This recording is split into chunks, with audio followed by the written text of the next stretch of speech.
پیش خدمت ہے شہرنامہ آواز۔ لندن میں زیر زمین ریلوے اسٹیشن میں ایک دھماکہ ہوا ہے۔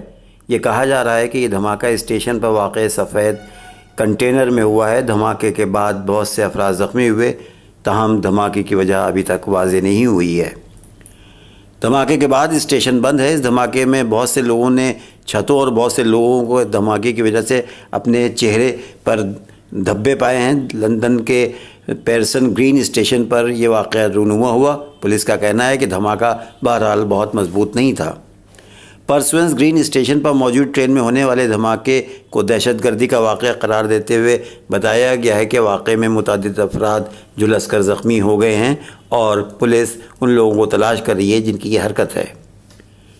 عینی شاہدین کے مطابق دھماکے کے بعد ٹرین میں آگ بھڑک اٹھی، جبکہ زخمی ہونے والے افراد کے چہرے جھلس گئے اور ان کے بال جھڑنے لگے۔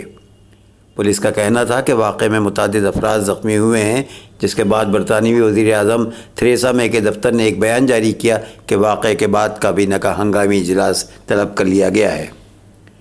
ایمرجنسی سروسز کا کہنا تھا کہ انہیں مذکورہ واقعے سے متعلق 8:20 پر اطلاع دی گئی تھی۔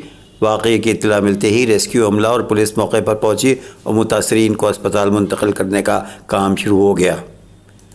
لندن پولیس اور ایمبولینس سروس کا کہنا تھا کہ وہ شہر کے مغربی حصے میں قائم زیر زمین ریلوے اسٹیشن میں ہونے والے واقعے کو دیکھ رہے ہیں، جسے میڈیا میں آنے والی رپورٹ میں دھماکہ قرار دیا گیا ہے۔ لندن میٹروپولیٹن پولیس نے سماجی رابطے کی ویب سائٹ ٹویٹر پر اپنے ٹویٹ میں کہا کہ پرسون گرین ٹیوب اسٹیشن پر ہونے والے واقعے سے آگاہ ہیں اور افسران کو روانہ کیا جا چکا ہے۔